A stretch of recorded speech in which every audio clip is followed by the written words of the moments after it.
Okay, we're going to go over what was updated in the UFX Arrows Autotrader. In the previous version, when you get a signal on the scanner, if it's red or green, and you open it up, just click on it, it'll take you to the right time frame chart here, and then you attach the Autotrader to it, it will know which direction.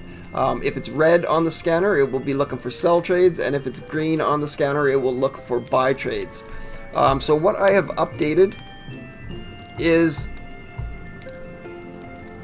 if you're wanting a specific, maybe you've got your own zone, such as the USD CAD here on the daily chart, maybe you wanted to go long or look for a long position off of this structure. We broke the structure, it's come down, it's retested this, and you wanted to go long here.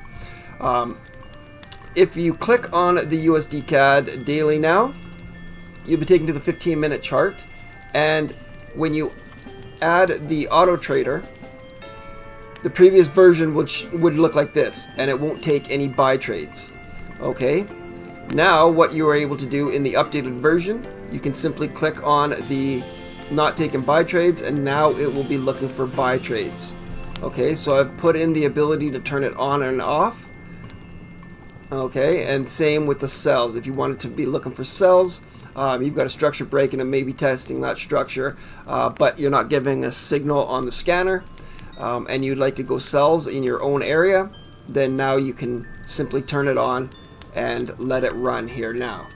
Okay, so that's it for the update. I hope this helps a few of you guys out there, and we'll talk to you guys later.